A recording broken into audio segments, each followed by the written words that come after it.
Olá, boa tarde. Você acompanha agora as principais reportagens da semana da HIT. O primeiro lote da vacina russa deve chegar em poucos dias no Brasil. A Anvisa autorizou a importação da Sputnik e também da Covaxin, que é produzida na Índia. Mas ainda há dúvidas sobre os imunizantes. Nossa reportagem consultou um especialista para saber quais os riscos e a eficácia dessas duas vacinas.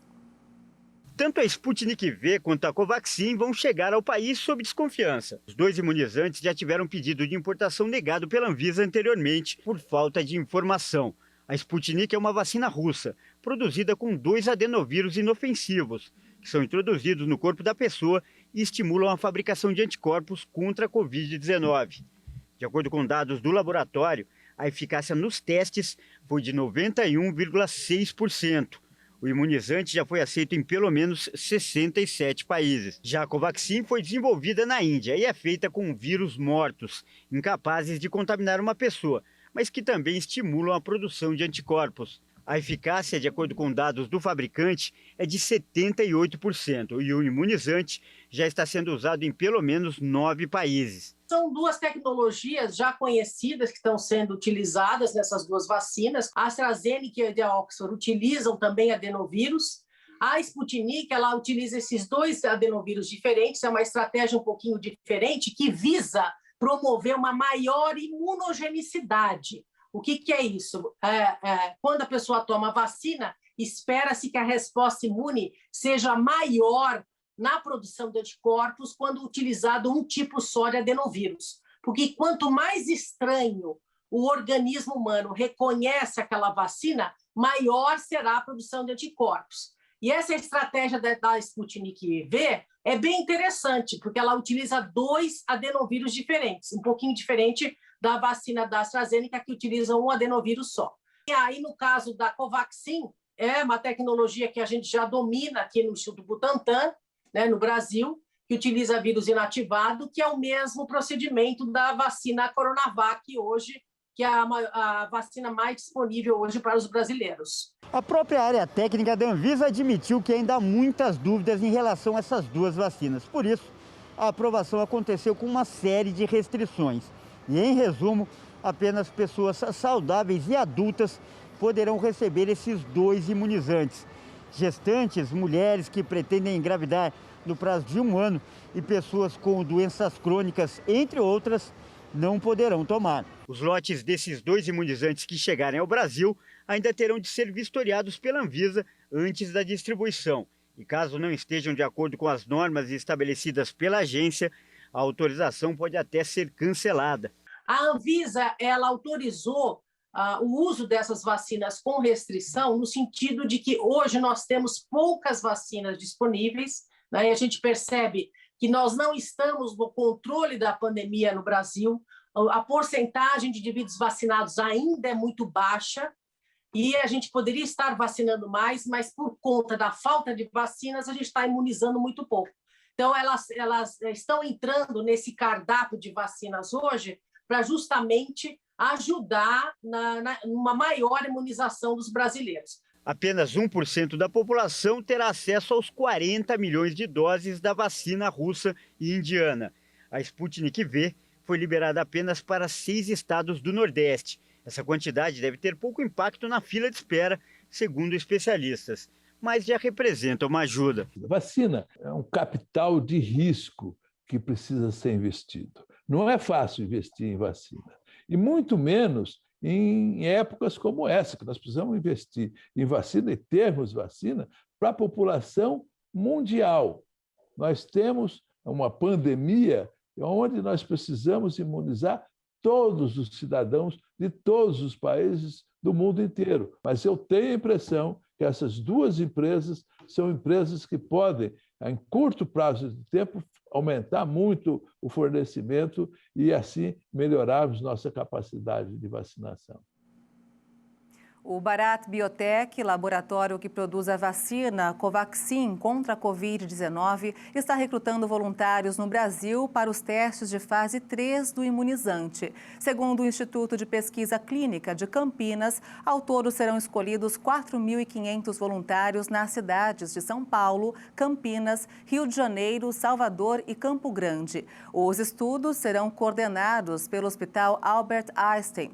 A fase 3 é considerada a última etapa de testes. Nela, os voluntários são divididos em 2 grupos. Um toma placebo e outro a vacina. A pandemia do novo coronavírus causou muitas alterações na rotina e nos hábitos da população. Os grupos mais afetados foram os idosos, que hoje representam 28 milhões de pessoas. Enquadrados no grupo de risco, muitos ficaram isolados, longe de familiares e amigos. Mas o que poderia ser um período de reclusão virou uma oportunidade de se lançarem em um mundo até então desconhecido, o tecnológico. Há pouco tempo, o Silvio, que tem 65 anos e é aposentado, mal sabia usar o aparelho celular. Hoje utiliza aplicativos de conversa, paga contas, faz compras e, quem diria, dá até entrevista por um aplicativo de chamada de vídeo online. Hoje eu pago todas as minhas contas, envio um documento pede um documento, eu envio, faço tudo isso. Tudo sem sair de casa. A pandemia acelerou ainda mais o processo de transformação digital no mundo e com os idosos não foi diferente. Foi na pandemia que muitos passaram a utilizar as redes sociais, as chamadas de vídeo, para manter contato com os familiares e os amigos, pois o isolamento social impôs várias restrições.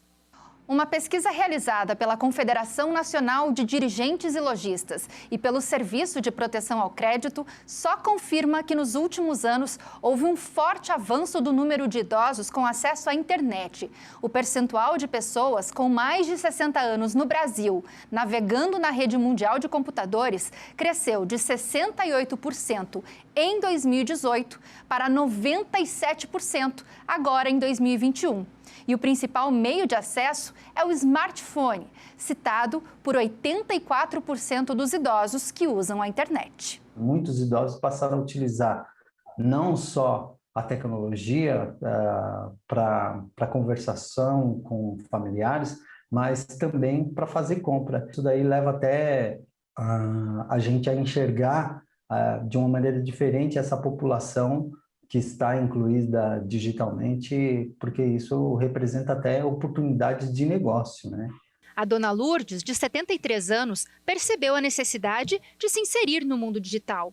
Ela, que não gostava muito, hoje considera a internet uma aliada, principalmente para se comunicar com outras pessoas. Muitas pessoas que fazia tempo que eu não via, né? Então a gente se comunica.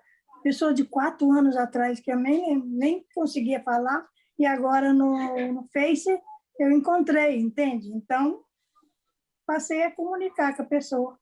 Apesar da tendência de envelhecimento da população, um levantamento feito pela divisão de pesquisa da revista The Economist mostrou que apenas 30% das empresas em todo o mundo planejam ações focadas no público 60+. Foi pensando nisso que a Associação Brasileira de Apoio à Terceira Idade passou a ofertar aulas gratuitas de informática e de como usar o smartphone exclusivamente para esse público.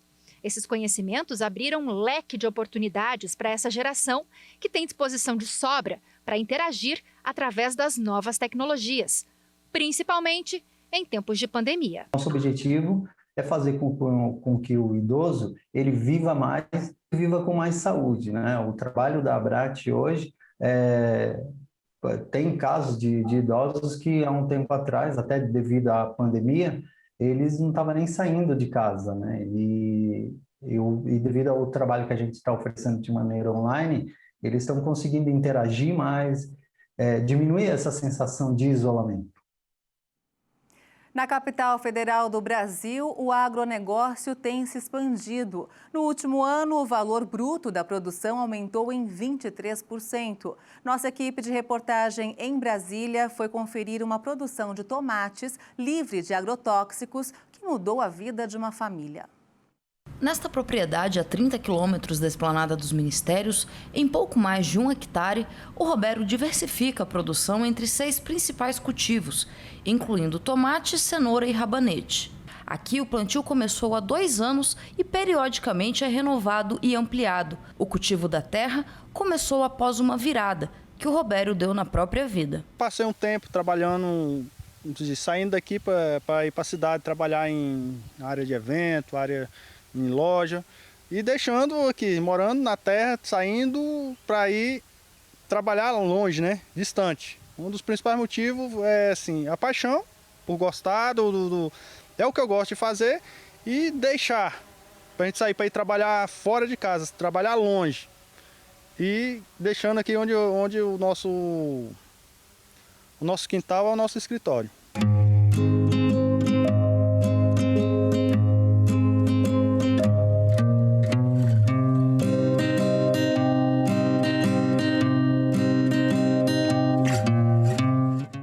A produção agropecuária tem crescido no Distrito Federal. No último ano, o crescimento do valor bruto da produção foi de 23%.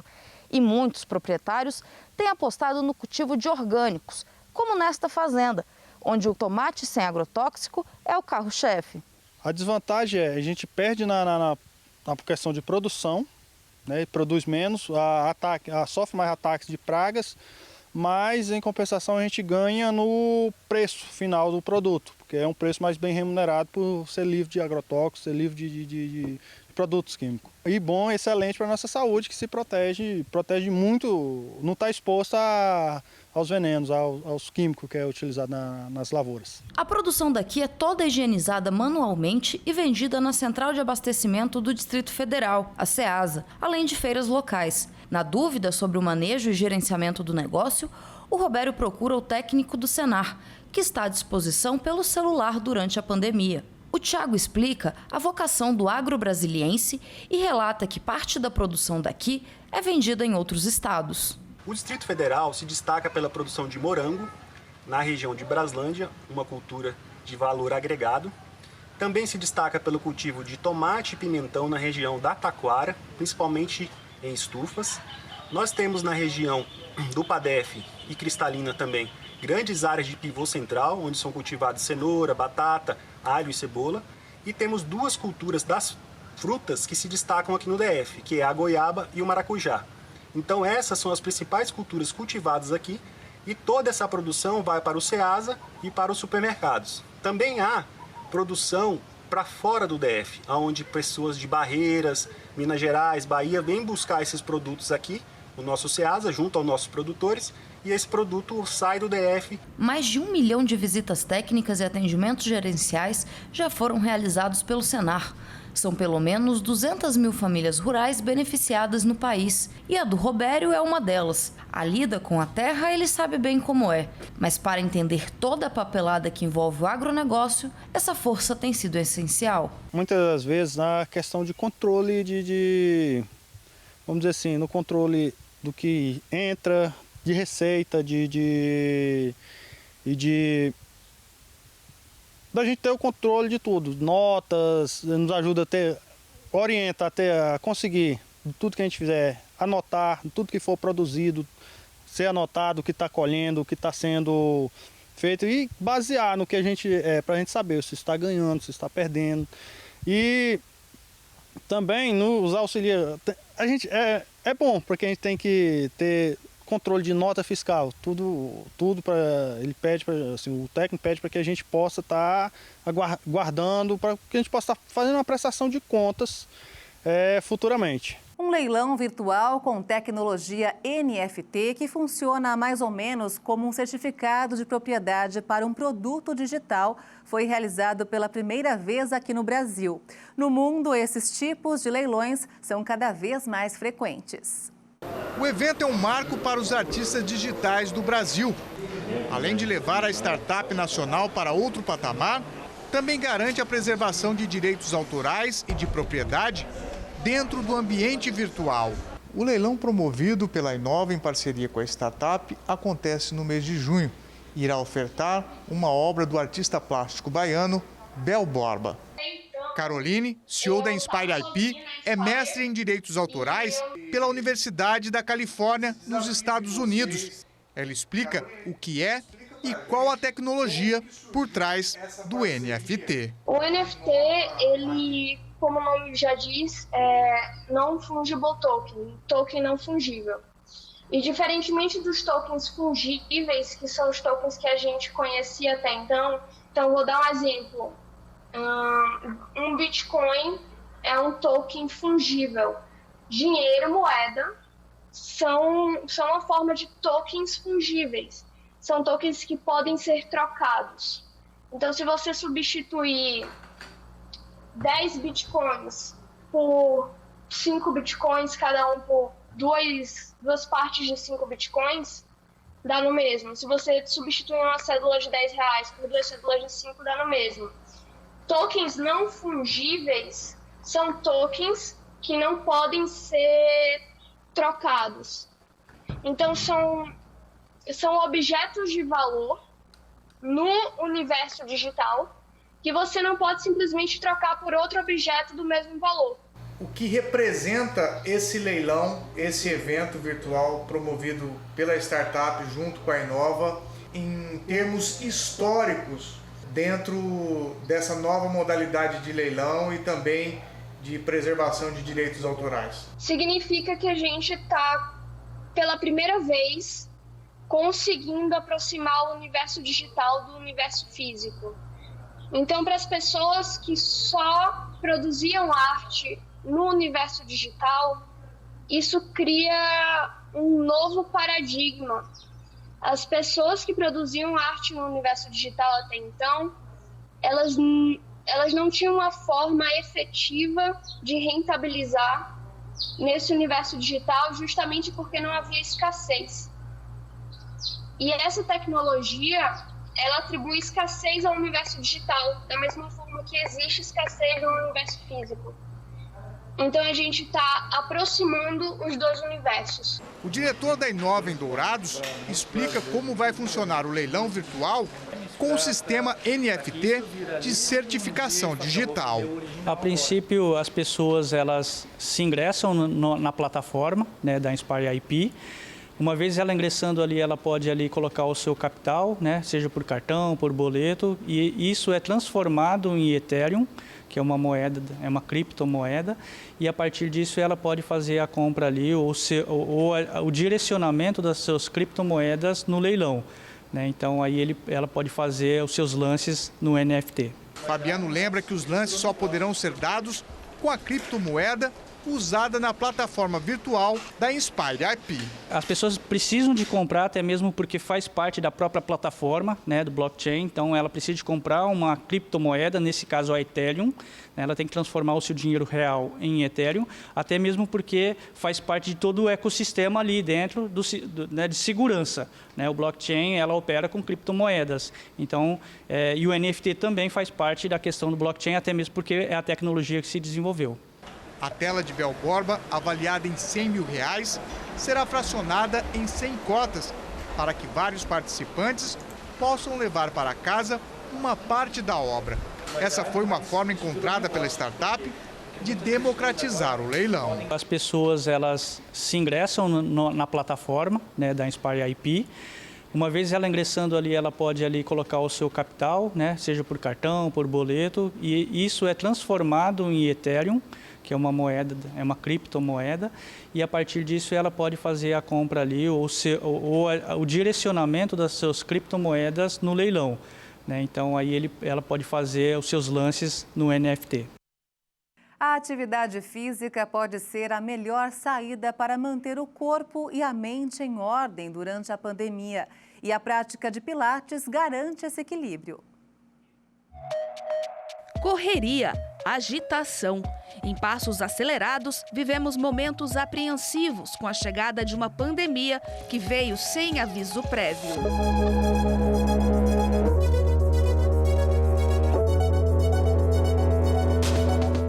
A vida às vezes nos coloca de cabeça para baixo, não é mesmo? Mas calma que para tudo tem uma solução. Alonga, estica daqui, puxa dali. Há 7 anos, esta professora de educação infantil optou pela prática do Pilates. Desenvolvida na década de 1920 pelo alemão Joseph Pilates, a técnica trabalha a conexão entre o corpo e a mente. E foi onde ela encontrou a solução para todas as dores que sentia. A educadora ainda revela que a prática tem sido fundamental para manter o equilíbrio durante esse período todo de pandemia. O Pilates tem um conceito muito específico para cada pessoa e para cada momento que a pessoa está vivendo. Então, no momento que a pessoa está mais agitada, está mais preocupada, quando ela chega, né, a pessoa que está orientando, no caso a fisioterapeuta, ela vai te orientar a ter movimentos leves, com muita leveza e fluidez, mas no seu tempo, né? Então, num dia mais agitado, é mais alongamento, é algo mais devagar. Ou, sentindo a necessidade, é algo mais de força, trabalhar a força. Então, é tudo muito individualizado. O meu exercício não é igual ao seu exercício. Ele é para mim. A atividade física, a determinação e a força de vontade juntas são fundamentais para o alinhamento emoção e corpo. O Pilates ajuda de uma forma global, né? Desde corpo, mente, espírito. Então, é onde a pessoa tem que estar concentrada e não distraída, né? Então, define a musculatura, que é muito importante, corrige as deformidades, né? Corrigindo a postura. Então, tem vários benefícios que o Pilates causa. E quem pensa que a atividade é praticada apenas por adultos, dá só uma olhada na Beatriz.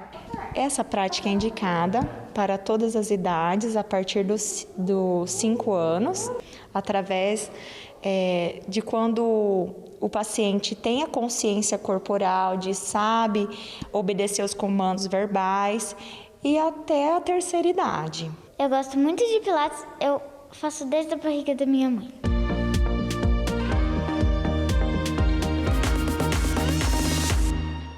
E você vai ver ainda nesta edição, a lei de ampliação do teste do pezinho será de forma escalonada e só deve ser cobrada na totalidade daqui a 1 ano. E ainda, estudos comprovam que a música ajuda no desenvolvimento de aprendizagem das crianças. Quanto mais cedo elas têm contato, mais inteligentes elas ficam. Os detalhes você confere daqui a pouco, até já!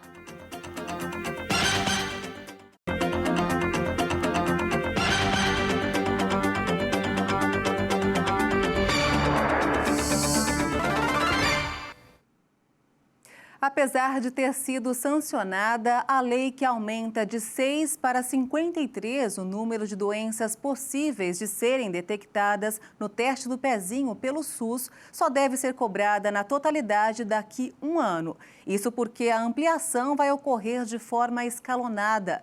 Ainda assim, é uma conquista para toda a sociedade.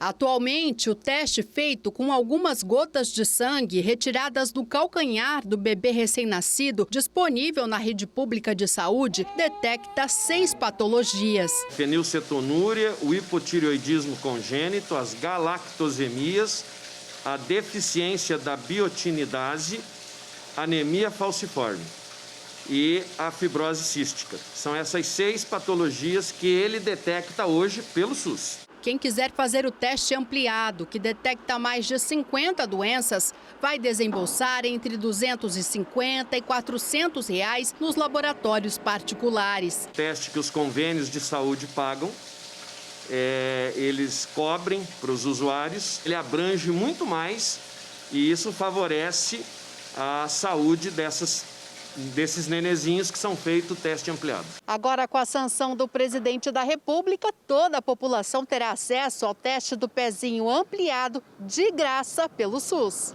O projeto, aprovado por unanimidade na Câmara e no Senado, é uma iniciativa do deputado federal Dagoberto Nogueira, de Mato Grosso do Sul. A minha filha fez e ela detectou uma situação aqui no meu neto e ele nunca teve esse tipo de problema, porque nós detectamos precocemente. E se não tivéssemos feito isso, nós podíamos colocar a vida dele em risco. O neto do deputado, de 3 anos, tem uma grave alergia a peixe. Ele não pode nem tocar no animal. O Ministério da Saúde pediu prazo de 1 ano para regulamentar a lei. Para poder adequar toda a rede do SUS nacionalmente, para poder fazer esse teste do pezinho. A FEBABRAS, que é uma entidade, eles estavam dizendo 20 anos de luta.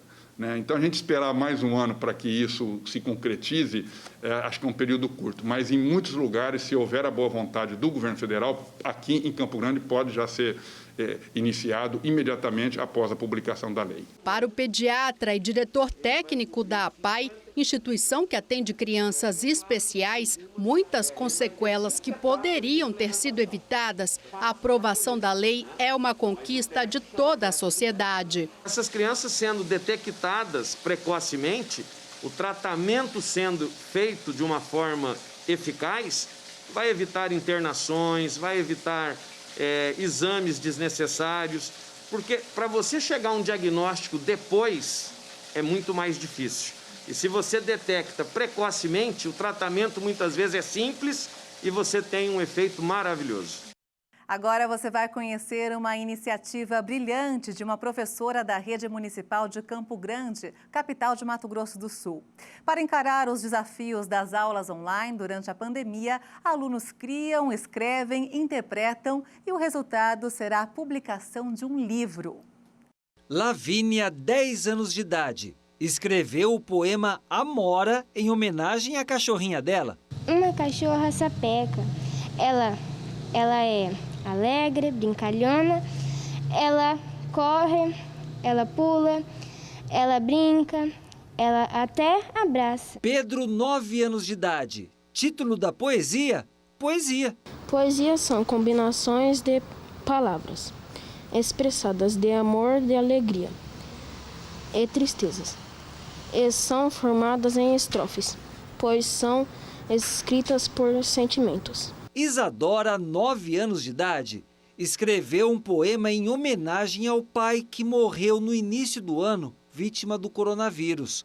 Título: Saudades do Verão. Saudades dos meus amigos, saudades dos acampamentos, família sob o céu e estrelas, saudades do calor da amizade, de Isadora de Oliveira. Anderson, 10 anos. Título do poema: A Borboleta.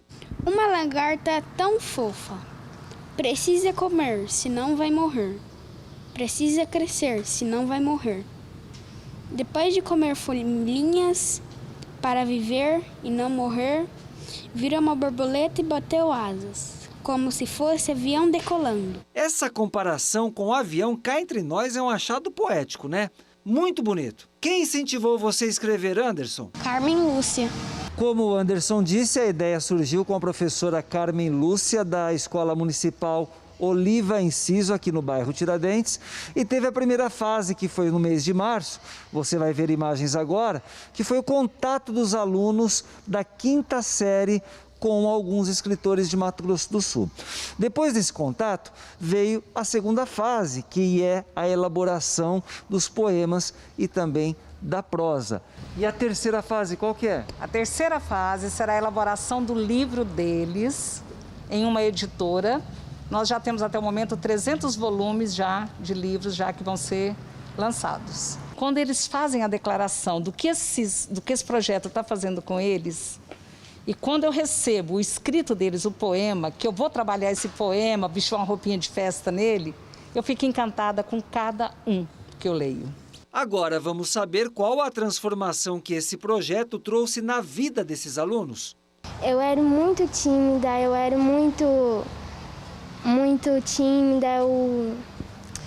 eu também não gostava muito de estudar e isso renovou minha vida também. Antes eu não conseguia ler direito, agora eu aprendi a ler melhor.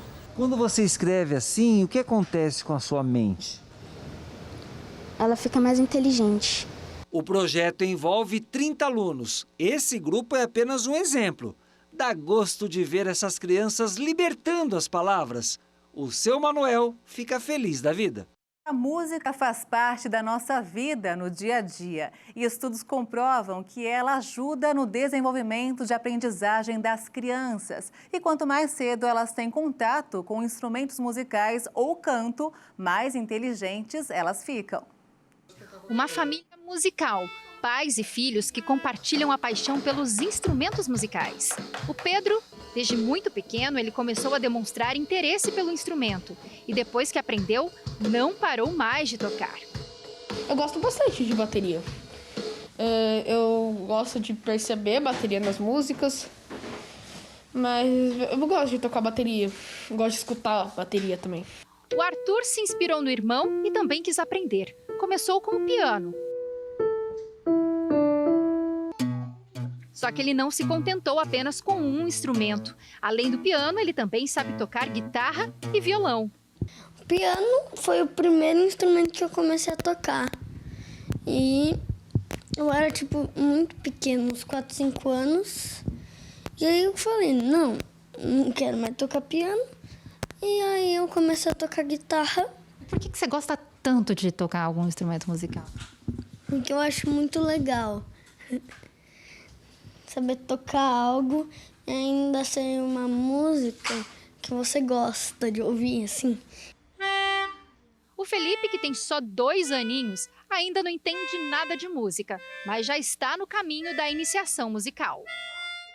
O que não falta nessa casa são instrumentos musicais. Tem cavaquinho, ukulele, violão, guitarra, bateria, piano.